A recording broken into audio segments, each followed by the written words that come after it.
G'day and welcome to the BMW M3 CS Touring. Now I've only got this car for a short time, so I haven't got time to do a typical full review, but what I'm going to do today is a walk around of it, and then we'll go for a drive, and hopefully I can tell you everything you want to know about it. Let's get stuck in.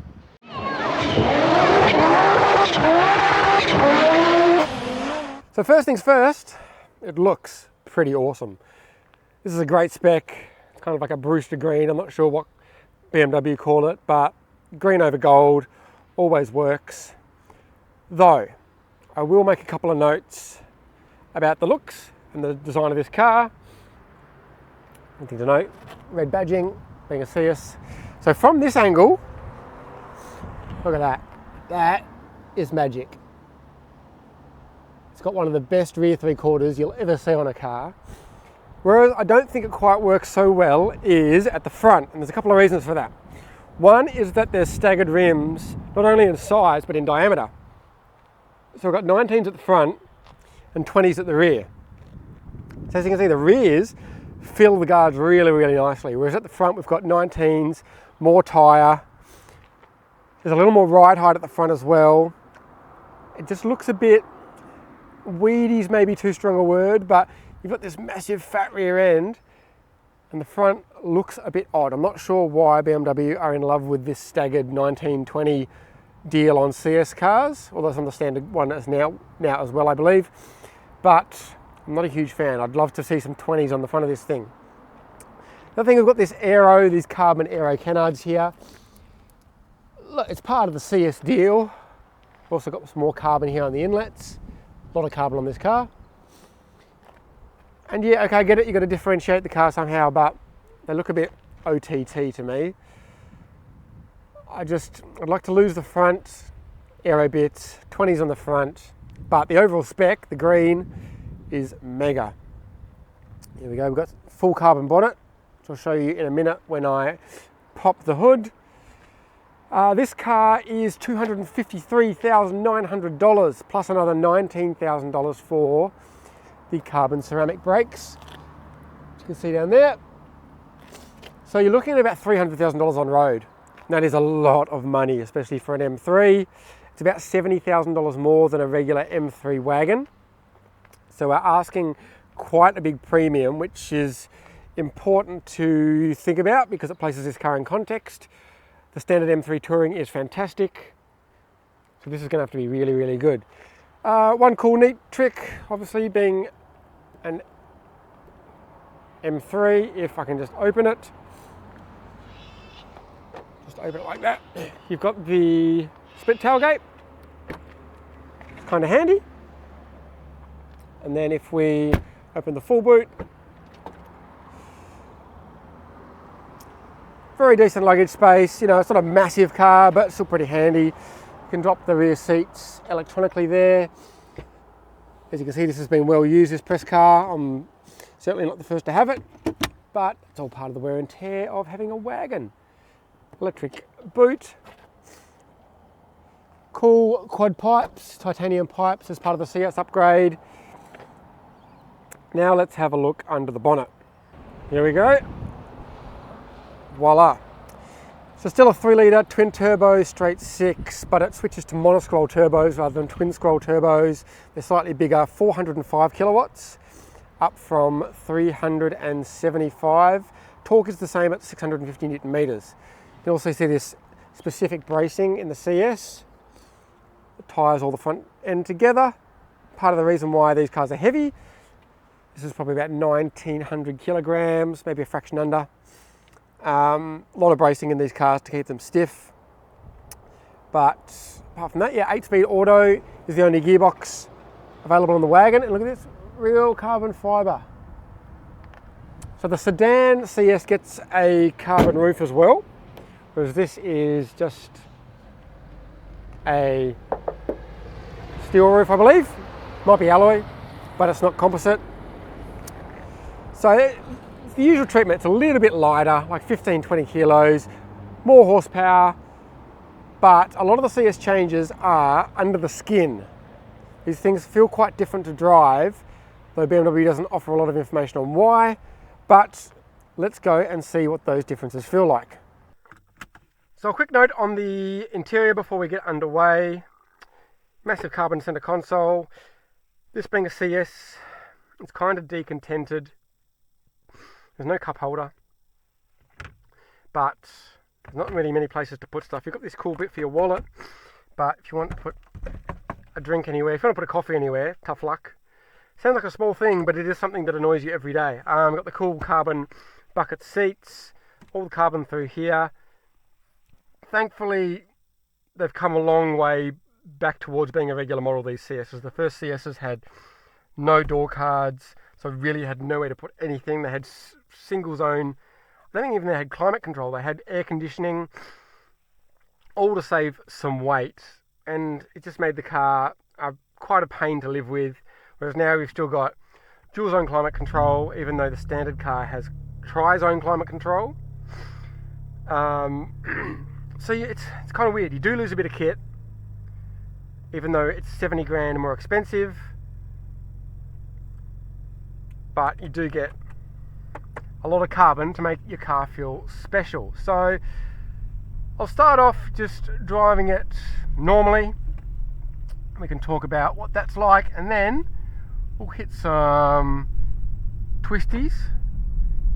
We can have a play with these two little buttons and see what the CS is all about. So one good thing about the CS is you immediately notice the difference as soon as you start the car. It starts with a vroom, it sounds louder, and you can feel a lot more vibration back through the car. You can feel the engine vibration through the steering wheel. You get a bit more vibration through the seats, and I really like that because it makes the car feel more special, more alive, more sporting. They've done a really good job with this car of filtering out what needs to be filtered out and including what needs to be included. It hasn't turned into a big droning mess. If I just drive it in the standard comfort mode at the moment, it's very easy. There's maybe a little bit more road noise, but there's a bit of road noise in the standard car too. Doesn't help that the wagon body shell kind of lets everything reverberate around a bit. This car is on the standard Michelin Pilot Sport 4S, not the Cup 2s. I believe the Cup 2s are a no-cost option. Pardon me. The sedan I drove was on Cup 2s, this is on 4S, both good tyres, and the 4S probably makes more sense for an everyday car. But you do get more, bit of a wanky word perhaps, but granular feedback. Like I'm driving along, I can feel texture through the steering wheel, I can feel it under my feet, I can feel that this car is kind of alive, but not in a irritating sense. I'm just getting feedback, and the car, the ride's very, very good. It's comfortable, obviously being automatic, it's very easy to drive. The gearbox I'll get to later, but in a everyday sense, it's superior to the dual clutch. It's just smoother, doesn't do that bunny hopping every now and then, especially when it's cold. It's a great partner, it's a great partner for this engine. And you can see, let's give it a bit of throttle, it's nice and responsive. The steering is got a little bit of weight to it, which is nice, but it's not overly weighty. So all in all, what I think is really impressive is that they've made this CS, but there's very, very little compromise compared to an M3 Touring in terms of its daily use. As for all this, 8.5 I think is in this. BMW, it's not called iDrive anymore, but we'll call it iDrive. iDrive 8.5 is pretty easy to use, a million apps and all that sort of thing, but wireless smartphone mirroring is probably what the vast majority of people will use. This is all a bit easier to use than the very latest BMWs. I've just gotten out of a new X3, which reduces the button count even further. And this all changed with the LCI update, I believe. Before that, we still had some hard keys and whatnot. But all the climate controls in the screen, stuff like that, which is a bit annoying. I think we'll move back to more hard keys in the next generation of cars. We've got a head-up display. So all in all, yeah, good. I mean, again, it's kind of weird that this car has less kit. Hasn't got the sunroof. It's only got, I think, yeah, dual zone, not tri-zone climate control. Still got heated seats, heated steering wheel, which is nice. But yeah, 70 grand is a lot more money. So hopefully it's going to be pretty special when we turn the wick up. So I'm behind this truck now, I'm just about to turn off. So let's select M1. I'm going to press that twice because it's the ESP and ESP Sport. So if we go to setup, this will take you through. This is your everyday settings, and you can select M1. This is what I've got it set up as. Engine in Sport Plus, transmission in S2, chassis in Sport, not Sport Plus, steering in Comfort. I don't want the extra weight. The steering is really nice as it is. Braking in Sport doesn't make a huge difference. DSC and MDM just to give it a bit more wiggle room, which puts the X-Drive in Sport. I'll come back to that. And M sound on. So now we'll just got some quarters. So the speed limit's still 80 through here, so we can't go too quick. But it'll allow me to talk about the car a little bit more dynamically.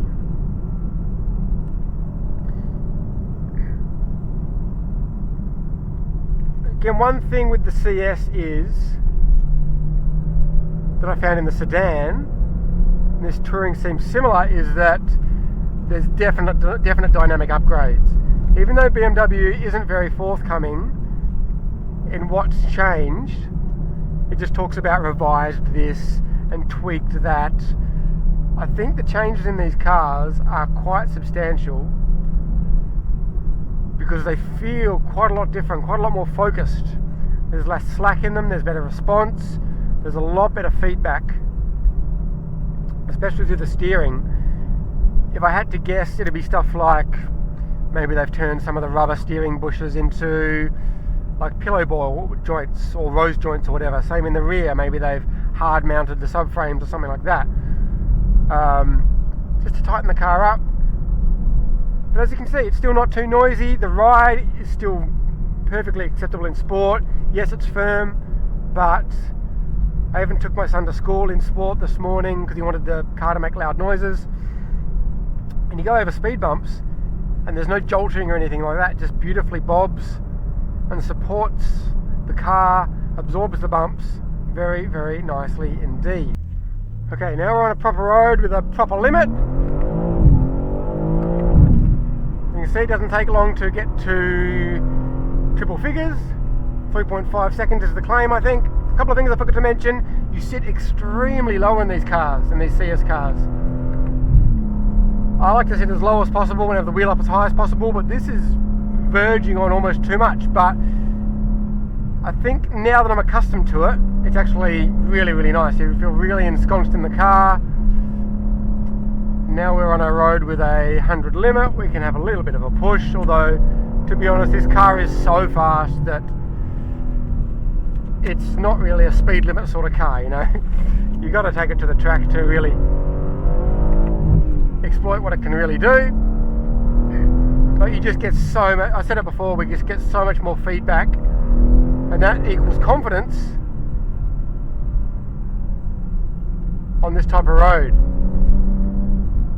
The front end is the fuse, whether that's because of setup or those smaller tyres. But as you can see, even though it's all-wheel drive, it's super rear biased. So one thing is, on the track this doesn't really work. Having MDM and four-wheel drive Sport, it's too rear biased. You can end up chasing the rear end constantly because it almost artificially wants to rotate under throttle. But on the road, it's a really, really fun compromise because you're not leaning on the car to the same extent. Suddenly you've got throttle adjustability and it kind of overwhelms the rear end at relatively sensible speeds, so that makes it fun. This is a fantastic road car. Simply by, again, I'm driving along and it's so rare in today's cars, I can feel the road surface underneath me. Not like, I'm not going to pretend it's like an old, 993, 911 or something like that, or even like a McLaren or something like that, but it is good because I can feel what the front end's doing. I can drive it then up to its limit quite easily with no real dramas. Engine is super strong, it sounds good. I think these monoscroll turbos give it a bit more lag. Like if I come out here at low RPM, so it takes a little, you know, it's still very good by traditional standards, but it takes a moment for these turbos to spool up, which is part of the appeal, I guess. Here we go, we'll pitch it into this corner, bit of front end, and then a bit of rotation under throttle. Really, really nice. Go again. Short gear ratios. Second doesn't quite get to 100, but there. Oh, it's beautiful. I can drive the car exactly how I want to. Feel like get up on its tippy toes, rotate the car with the brakes or the throttle, and it's got heaps of grip. I mean, as you can see, we're on a 100 road. These are fairly tight corners, yet it's just zipping straight through them easily. I mean, it does feel, you can feel the weight still. If you really start to lean on it, you can overwhelm the tyre. As I said, it's, you know, it's probably nearly 2 tons with me in it and a full tank of fuel, but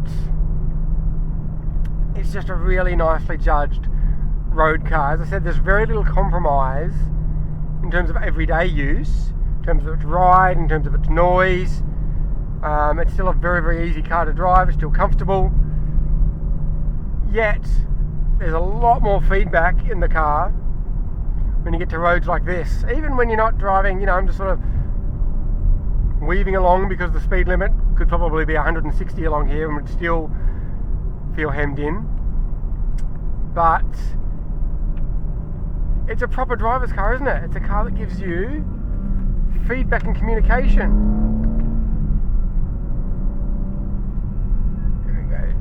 Downhill left-hander, easy. It's got heaps of grip. It does feel a lot more aggressive in its attitude than the standard car. Brake feel could probably be a little bit better. They just feel a little bit dead, a bit wooden maybe when you really lean on them. We've got some good corners here we can lean on. So we don't even have to brake for this. Slow it down, hold on the brake, back to second maybe. But the gear ratios are so short, you don't really need second very much.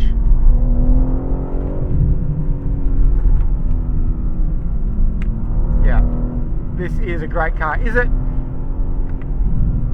70 grand better than the standard car? No, it's not. And I think you could modify a standard car to this level. Cup 2s, bit of suspension, bit of geometry, remap for the engine, you're going to be there in terms of the performance level. And that's fine, but more important, if you're going to spend this amount of money, to have a car beyond whatever the performance gain is that feels special. It feels special when you look at it, it feels special when you drive it, and it's a pretty cool thing. The caveat to that is, I don't think I'd bother with the Touring. As awesome as this thing looks, the CS package on the Touring to me feels like, and maybe it's just my interpretation, but the Touring feels more like an everyday car, more like a, you know, a daily. And the CS, the more focused interior and stuff like that, for me the CS Touring treatment doesn't sit as well on the Touring, even though, I mean, there's no reason not to. The thing still rides really well. It's still very easy to drive. It doesn't drone or anything like that, but it maybe sits a little bit more comfortably on the sedan and particularly the coupe. Hopefully I'll drive the M4 CS soon and obviously the M2 CS. But price aside, because yeah, the 70 grand extra is, it's questionable value in the sense of the standard car is 95% as much, 95% as much for a lot less money. But the CS does feel special.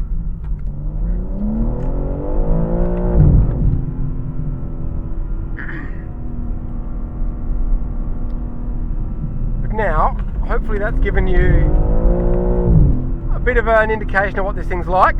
Sorry I didn't have time to do a full review, but any questions, leave them in the comments below and I'll do my best to answer them. I'll hopefully be back with a proper CS, M2 CS and M4 CS review soon. Now I'm going to switch this off and go for a drive properly.